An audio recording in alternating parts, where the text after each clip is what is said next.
Halo, selamat datang kembali. Hari ini kita mau bedah buku yang menarik banget nih. Judulnya The Science of Scaling, ditulis oleh Dr. Benjamin Hardy sama Blake Erickson. Ini bukan sekedar buku bisnis biasa loh. Katanya sih isinya itu kerangka kerja, berbasis bukti buat pertumbuhan bisnis yang, eksponensial. Nah, misi kita bareng-bareng sekarang, kita mau coba gali ide-ide paling mantap dari buku ini. Gimana caranya nentuin target yang rasanya mustahil? Terus gimana ngelihat waktu itu bukan sebagai musuh, tapi malah jadi alat strategi? Sama gimana nyederhanain fokus biar bisa scale up gila-gilaan? Ini bukan cuma rangkuman ya, tapi kita bakal coba gali lebih dalam, khusus buat Anda. Oke deh, siap ya? Kita bongkar bareng-bareng. Ada beberapa konsep sama cerita di sini yang, wah benar-benar bikin mikir ulang sih. Siap. Iya bener. Banyak banget kan yang ngomongin scaling atau penskalaan ya. Tapi yang bikin buku ini agak beda menurut saya ya. Dia nawarin kerangka kerja baru. Namanya itu Frame, Floor, Focus. Jadi ini bukan cuma soal taktiknya aja, tapi lebih ke dalam lagi nih. Ke perubahan psikologis, ke strategi dasarnya. Intinya, gimana cara Anda mikir sebelum Anda bertindak, gitu. Oke. Kita mulai dari dasarnya dulu kali ya, frame atau kerangka. Katanya dimulai dari nentuin tujuan yang mustahil. Bukan cuma target gede atau stretch goal biasa ya, tapi sesuatu yang kalau dipikir pakai logika sekarang, rasanya wah nggak mungkin banget dicapai. Agak aneh ya kedengarannya, ngapain coba pasang target mustahil gitu? Nah, justru di situ kekuatannya. Tujuan yang mustahil ini, fungsinya tuh kayak filter super tajam. Dia maksa Anda keluar dari cara mikir yang biasa. Kalau tujuannya masih mungkin dicapai, seringnya kita cuma bakal ngerjain lebih banyak hal yang sama aja. Ujung-ujungnya malah nambah ruwet, nambah kompleksitas. Oh, kayak analogi misi bulan Presiden Kennedy itu ya, yang sering disebut di buku ini. Di tengah Perang Dingin, dia pasang target, kirim orang ke bulan sebelum dekade berakhir. Awalnya mungkin kayak ambisi politik doang ya. Tapi target mustahil itu malah maksa semua orang mikir beda, inovasinya jadi gila-gilaan, hasilnya kan bukan cuma jejak kaki di bulan. Tapi juga teknologi turunan kayak GPS, CAT scan yang kita pakai sekarang, plus geopolitik juga geser kan? Berarti tujuan yang realistis itu malah bahaya gitu ya? Dalam konteks scaling, ya, buku ini berargumen gitu. Tujuan yang bisa dicapai itu seringnya malah bikin kita kejebak. Kejebak di optimalisasi proses yang udah ada. Bukan transformasi. Jadinya sibuk benerin yang kecil-kecil, bukan bikin lompatan. Kayak kata Elon Musk yang dikutip di sini juga, banyak bisnis tuh sibuk mengoptimalkan sesuatu yang seharusnya nggak ada.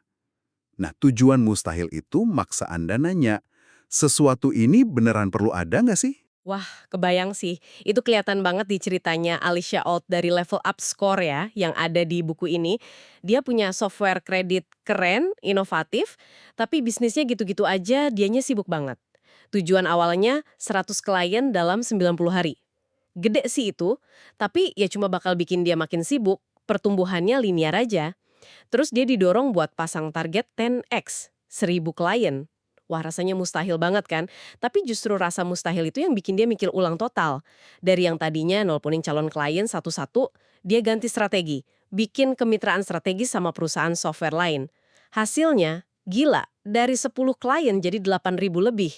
Cuma dari satu deal, lompatan kuantum beneran. Persis. Nah, itu fungsi frame yang tajam tadi. Tujuan mustahil itu ngubah cara Alicia ngelihat dunianya. Jadi kebuka tuh kemungkinan jalur kemitraan yang tadinya nggak kepikiran sama sekali. Ini langsung nyambung ke dua elemen lain di kerangka kerja buku ini, floor sama fokus. Jadi, frame, kerangka, itu ditentuin sama tujuan mustahil Anda. Ini yang nentuin lensa Anda. Terus, floor, lantai. Ini filter keluar. Apa aja yang Anda putusin buat nggak dikerjain? Keributan apa aja yang disingkirin? Tujuan mustahil maksa Anda naikin standar lantai ini. Buang lebih banyak hal yang nggak penting. Terakhir, fokus. Fokus. Ini filter masuk. Jalur mana yang Anda pilih? Mitra strategis mana? Superhost, nanti kita bahas ini, yang Anda kejar. Tujuan mustahil itu ngarahin fokus Anda ke sedikit hal yang benar-benar krusial. Gitu. Oke, jadi kayak sistem filter 3 lapis gitu ya. Tapi kayaknya nentuin tujuan ini aja udah banyak jebakannya ya. Buku ini nyebutin beberapa kesalahan umum deh. Betul. Ada tuh yang malah menghindar nentuin tujuan sama sekali. Padahal Secara psikologis kan manusia itu goal oriented ya, butuh tujuan. Ada juga yang nentuin tujuannya kerendahan. Kenapa? Takut gagal. Nah, ini malah ngejamin hasilnya ya biasa-biasa aja. Terus ada juga yang tipenya mau semua, nggak mau milih, nggak mau hadapin trade-off.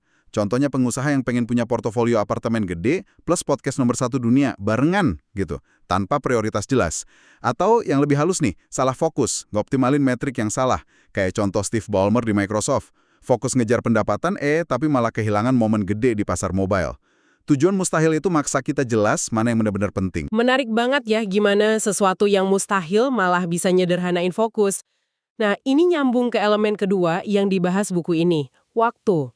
Bukan cuma jam di dinding, tapi waktu sebagai alat strategis dan psikologis. Saya suka kutipan Jason Fried di sini, tenggat waktu adalah sahabat kita. Tapi gimana tuh cara kerjanya? Iya, buku ini ngasih contoh kuat lewat ceritanya Richard Bryan. Dia punya visi 11 tahun, mau jual bisnisnya di Inggris, terus jadi penulis sama pelatih. Lama banget kan kedengarannya?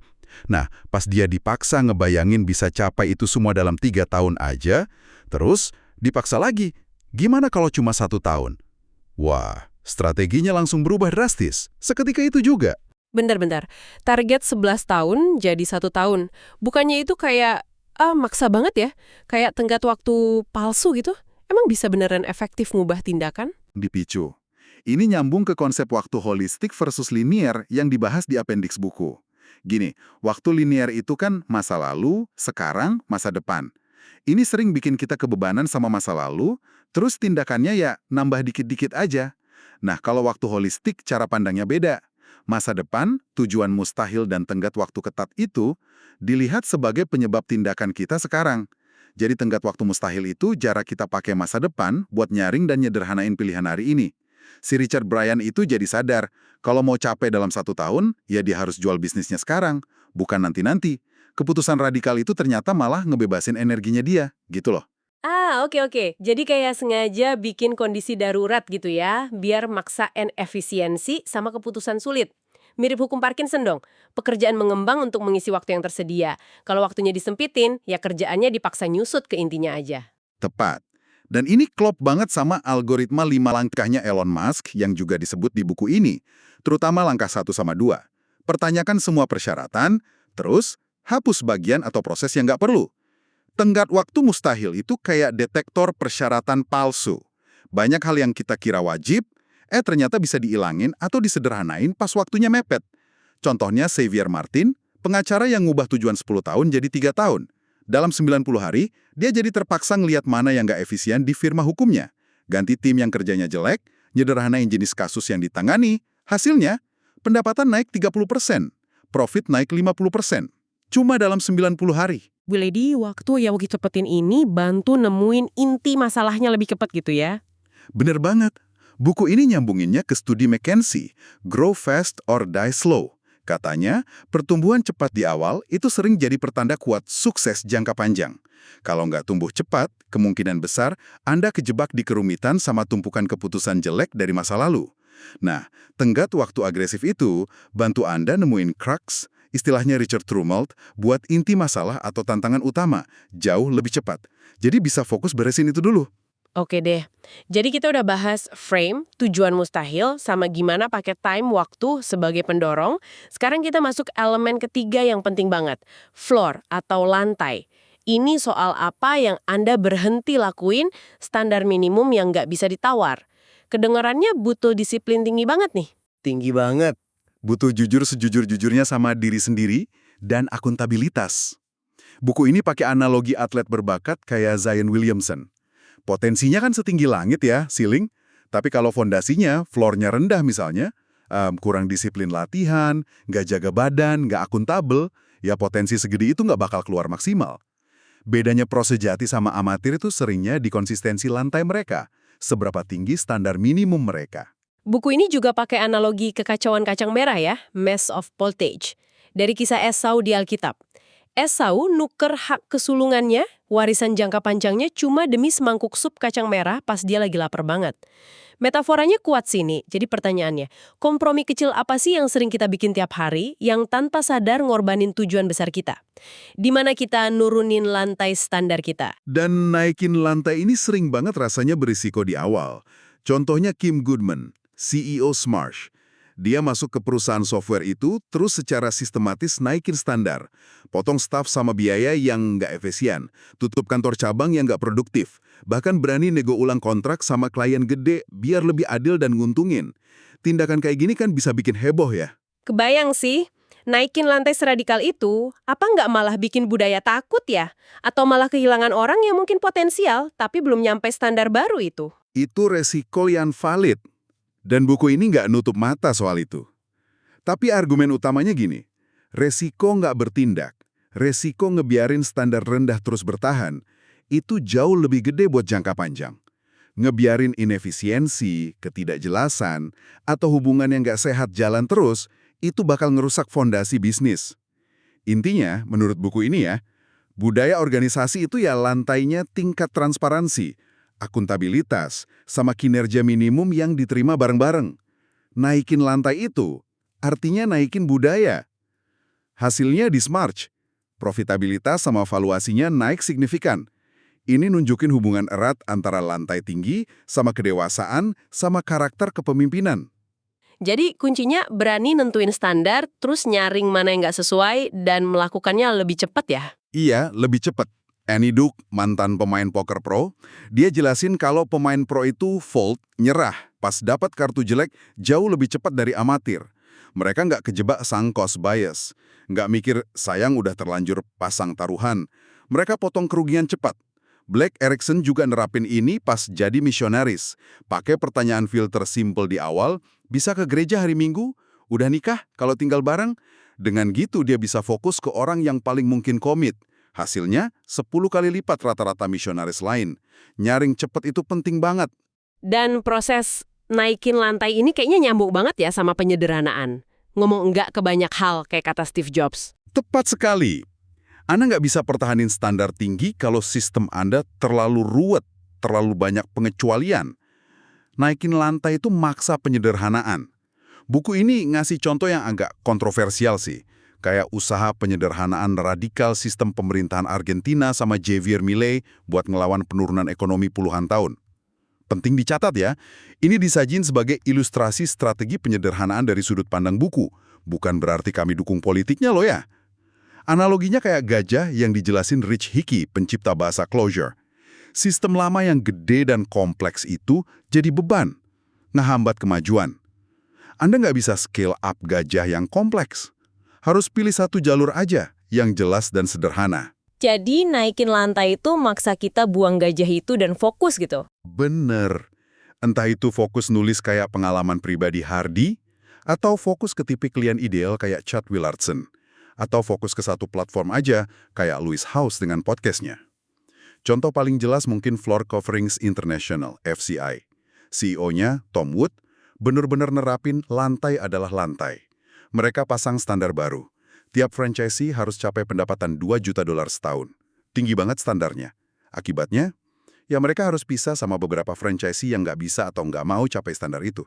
Tapi hasilnya, pertumbuhan 31% pas industrinya lagi turun 7%. Atau produknya Richie Norton, naikin harga minimum proyek jadi $25.000. Kehilangan beberapa klien kecil sih, tapi pendapatan per kliennya naik 10 kali lipat. Lantai tinggi, itu maksa kualitas sama fokus. Oke, jadi frame nentuin arah, time bikin urgensi, floor nyaring sama nyederhanain. Sekarang kita sampai ke elemen terakhir nih, accelerate your focus. Ini soal milih jalur unik yang spesifik banget, terus nemuin mitra yang pas, yang disebut superhost. Tapi fokus kayak gini apa nggak bahaya juga ya? Kalau terlalu sempit, apa nggak berisiko? Resiko sih selalu ada ya, tapi buku ini bilang resiko kurang fokus itu jauh lebih gede buat skala. Mereka contohin kemunduran Nike sekitar 2021-2024. Kehilangan fokus ke intinya, sport. Diversifikasi ke area yang bikin bingung. Isu kualitas produk, hubungan sama mitra grosir renggang. Pesan marketingnya mecah belah. Semua ini kontribusi ke penurunan nilai perusahaannya. Strategi yang jelek itu, seringnya ya kurangnya strategi yang jelas dan fokus. Terus contoh fokus yang berhasil gimana? Bandingin Nike tadi sama ceritanya Divi. Blake Murray sama Alex Bin nemuin satu masalah spesifik. Bisnis kecil kurang data keuangan real time. Mereka rancang model bisnis unik dan scalable buat itu. Software manajemen pengeluaran gratis dapat duitnya dari interchange fee kartu kredit Divi. Fokusnya cuma ke solusi itu aja.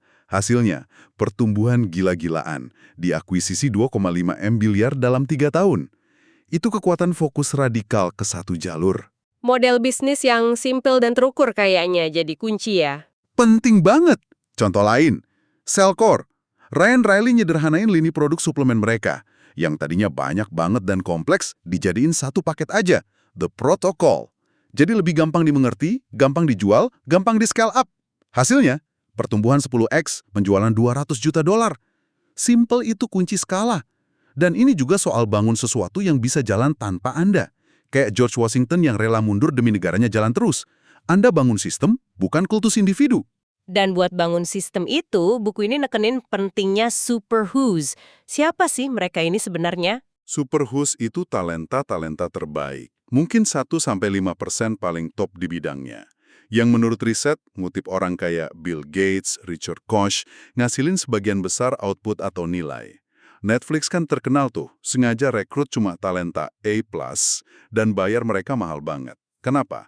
Karena orang-orang ini bukan cuma lebih produktif ya, tapi mereka juga nyiptain slack, ruang gerak, margin kesalahan, fleksibilitas. Ini penting banget kalau Anda ngejar tujuan mustahil. Mereka bisa lihat solusi yang orang lain nggak lihat, bisa eksekusi dengan standar tinggi. Kayak tim basket Warriors nambah Jimmy Butler, kehadirannya ngangkat standar sama kemampuan seluruh tim. Tapi realistis nggak sih buat kebanyakan bisnis bisa narik super who's ini? Kan pasti mahal ya, susah juga dapatnya. Nah, justru di sini tujuan mustahil tadi main peran lagi. Tujuan yang gede, berani, punya makna, itu cenderung narik orang-orang hebat. Mereka jadi tertantang. Buku ini bahkan ngasih interpretasi yang, lumayan berani ya soal tujuan Marsnya Elon Musk.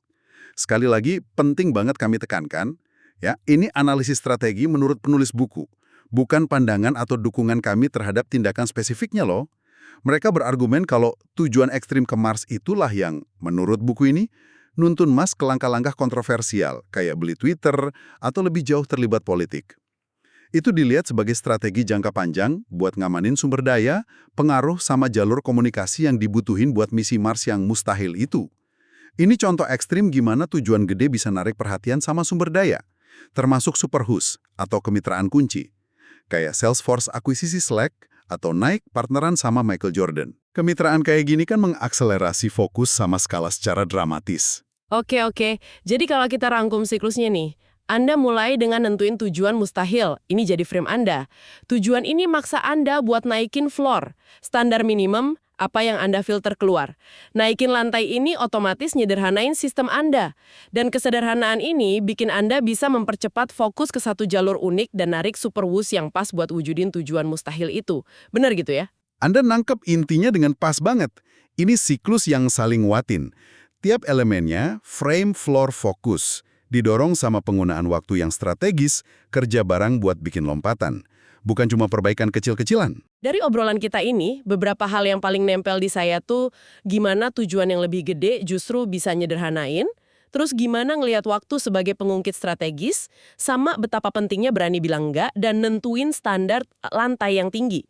Ini bukan cuma teori bisnis ya, rasanya nyentuh banget ke cara kita kerja dan hidup sehari-hari. Nah, jadi apa artinya semua ini buat Anda yang dengerin? Mungkin ini saat yang pas buat berhenti sejenak, terus renungin. Ada nggak sih tujuan mustahil yang selama ini Anda pendem? Standar lantai apa yang mungkin perlu Anda naikin dalam kerjaan atau hidup Anda?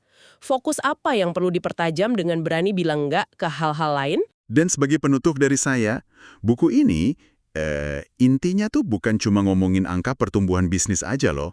Ini soal pertumbuhan karakter. Penskalaan sejati itu butuh jujur sejujur-jujurnya sama diri sendiri, berani ngakuin mana yang nggak jalan, butuh berani buat ngelepasin gajah Anda kerumitan, kebiasaan jelek, hubungan nggak sehat yang selama ini ngebebanin, dan butuh disiplin buat fokus ke segelintir hal yang benar-benar penting. Jadi pertanyaan provokatifnya buat Anda, apa satu hal aja yang bisa Anda sederhanakan atau berhenti lakukan hari ini sebagai langkah pertama menuju tujuan mustahil Anda berikutnya? Terima kasih banyak sudah gabung dalam penjelajahan kita kali ini ya.